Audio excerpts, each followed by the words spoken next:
Shabbat Shalom, great saints of Yahweh. May the peace of Yahweh be with each and every one of you. You may be seated. Wow, it's warm in here. Okay, so let's get back to this Oslo. Let's get back to Norway. You know, remember those reindeer? Y'all remember that? August 26th, 323 dead reindeer. 3 days later, it's reported on August 29th. Pointing us back to the two-state solution, which came just in time. Did you notice? UN Resolution 2334 on December 23rd, on the eve of 1224, on a Friday afternoon. Boy, you can't get any closer than that, because Saturday was 1224 and Sunday was 1225, and they're closed. Okay, was it not delivered on time? Okay. Now, I want you to turn over to Daniel 9:22. Daniel 9:22 on page 681. And while you're there, I want you to just be there, because when they reported, August 29th, when the reindeer story was reported, was the 242nd day, because it was a leap year in 2016. And the Oslo Agreement, if you'll read the Oslo, you know, it's very important to go back, and you can download it online, these Oslo Accords from 1993.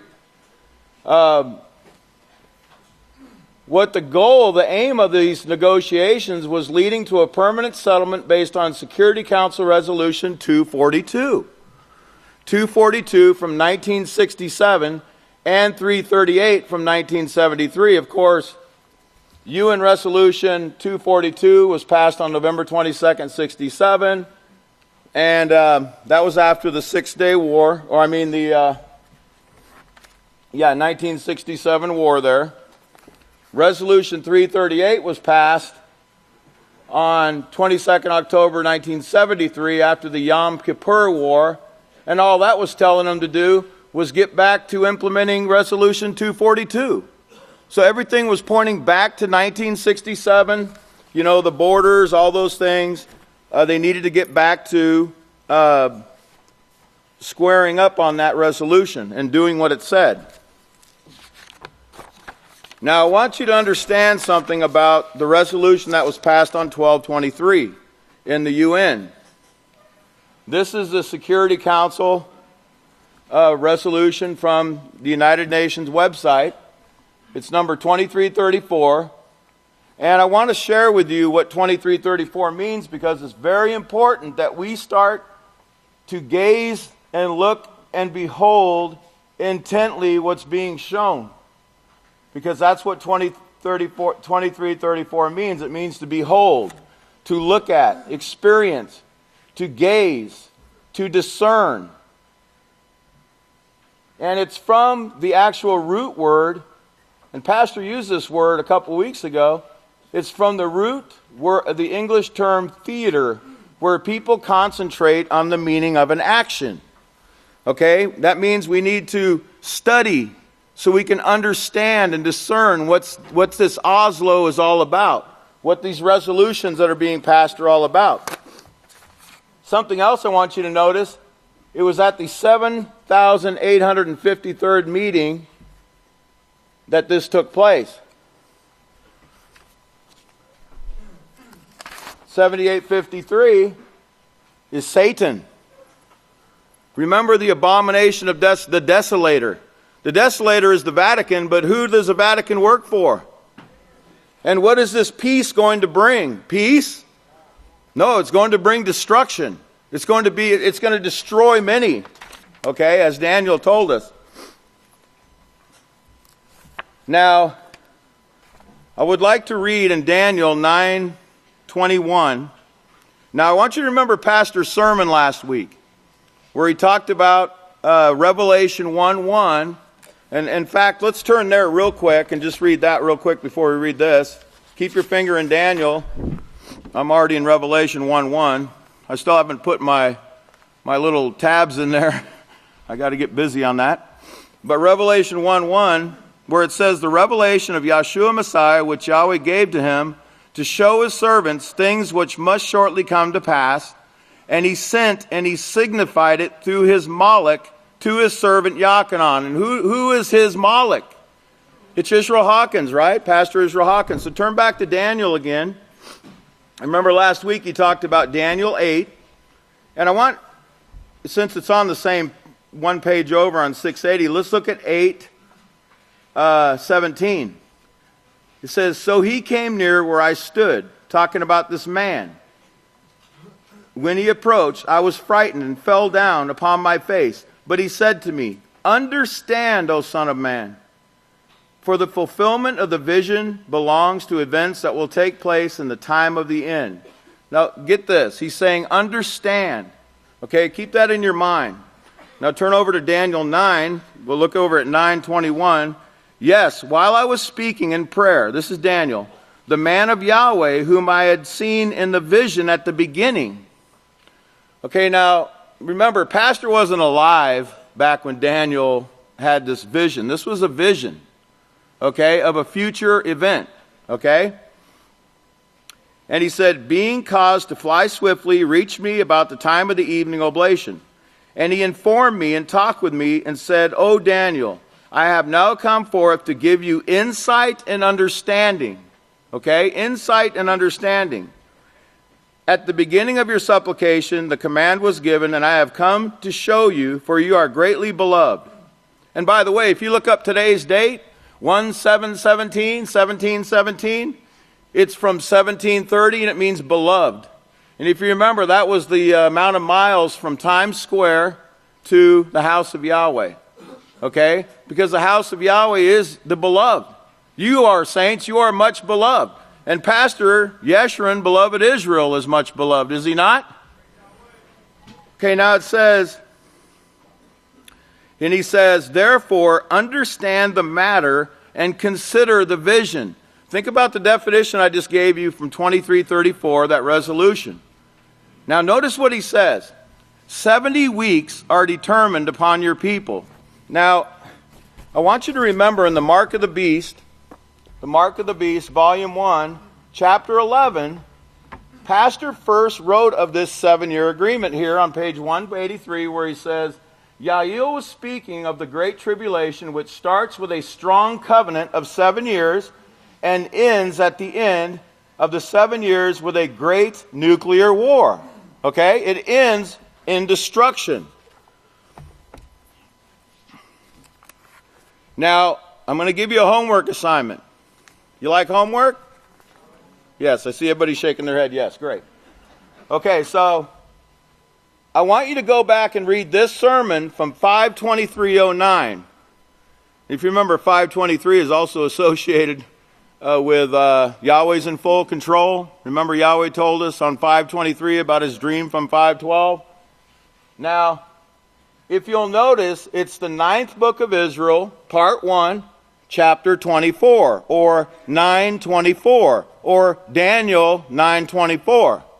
Because this entire sermon is about the Oslo Agreement and the secret deals that were made. Remember, the Oslo was a secret agreement hashed out by the Jesuit Freemasons, the Vatican, in Oslo, Norway. Okay? And if you remember, Shimon Peres was the chief architect. By the way, Shimon Peres, he died 18 days after the reindeer incident. He had a stroke on, if you'll notice, he had a massive stroke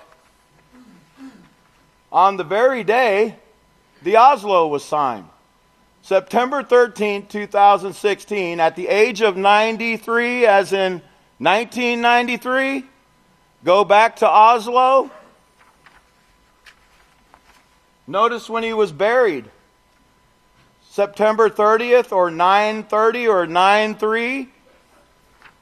Now, you know the interesting thing about that burial date.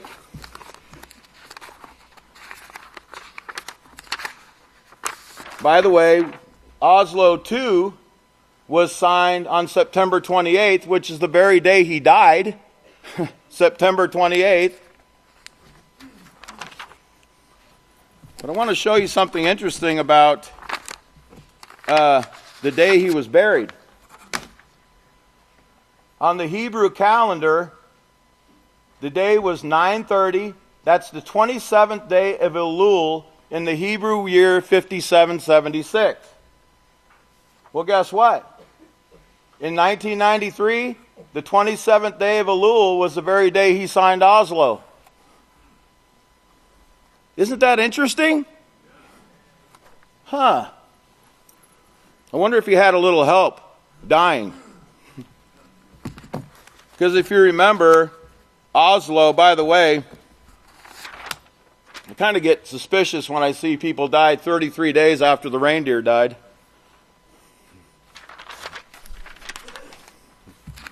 Now, let's continue. By the way, did you get your 2017 calendar yet? Well, the 7th Roman month of July 2017, 717. Remember, 717 means to gather, doesn't it? This is where you'll find the information on the 7-year peace treaty, the Oslo Accords. September 13, 93, went into effect on October 13, 1993.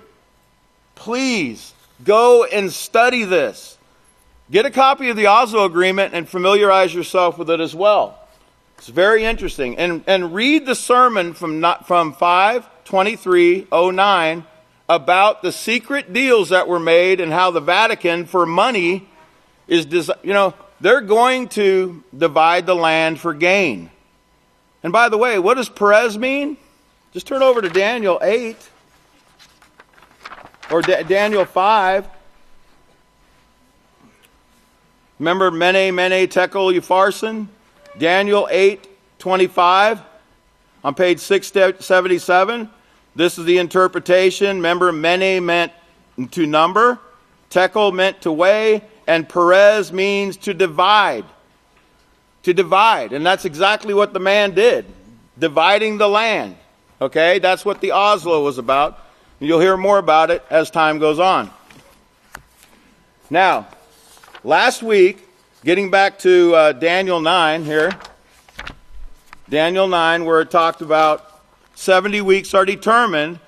And he goes through all these things, and you look down to 9:27, it says, he will confirm a covenant with Rabin, that's what that many means, Rabin, for 1 week, 7 years, and in the midst he will cause the sacrifice and oblation to cease, which it did 3.5 years after it was signed. Netanyahu put a stop to it.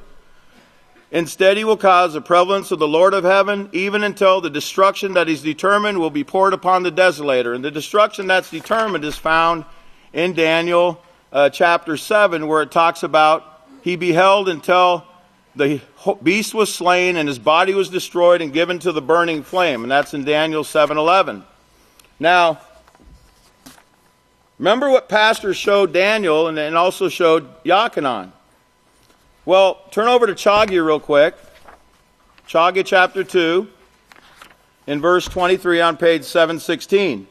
It says, in that day, says Yahweh of hosts, I will take you, O Zerubbabel, my servant, the son of Shealtiel, Pedaiah, says Yahweh, and I will make you as a signet, for I have chosen you, says Yahweh of hosts. I will make you as a signet. Remember, signet and signify. Well, what is a signet? What is a signet? Well, let me show you what a signet is. Kings used to wear these on their finger. And they would seal documents and things with it, with wax, to signify that it really came from them, that they had the authority of the king. And they wore it on their right hand. Now, it says, this is from questions.org, it says, ancient kings used signet rings to designate authority, honor, or ownership. A signet contained an emblem unique to the king. Official documents were sealed with a something of soft wax and impressed with the king's signet, usually kept on a ring on his finger. Such a seal certified the document as genuine, much like a notary public's signature or stamp today. Okay, now, in that Revelation 1:1 where he says, signified by his Moloch, it means to make known, and means to make known and show the importance, and to intently study to understand it. Okay, that's what pastor's job is. To give a sign. Okay, now turn over my last scripture, turn over to Revelation 22. Revelation 22. Pastor quoted this last week. 22:16. On page 986, he says, I, Yahshua, have sent my Moloch to testify to you these things in the congregations of the house of Yahweh. I am the root and the offspring of David and the bright and morning star. Remember, he sent his Moloch to testify. This is Revelation 22:16. 22:16 in Hebrew is Zerubbabel. Zerubbabel. Well, who is Zerubbabel? It's he who opposes Babylon. Who's he that opposes Babylon? That's right, it's Pastor Israel Hawkins, but that's not all, because this is the only time I've ever found this. I've never found this ever before. Not only in the Hebrew is it Zerubbabel, but also in the Greek. 22:16 is Zerubbabel. Is he not showing you definitively who his servant is? His signet? Yes, he is. There's not going to be any doubt. This is going to be made crystal clear, is it not, House of Yahweh? That's right. So be studying this Oslo. Be studying the sermon 52309, and there's other sermons also. He talked way back about, even Kahan Benyamin used to talk about those secret deals that were made with Shimon Peres and the Vatican. You need to read this nuclear baby. Get it and read it, okay? That has everything you need to know about that Oslo, okay? So with that, it's been an honor and privilege to talk to you, and I'd like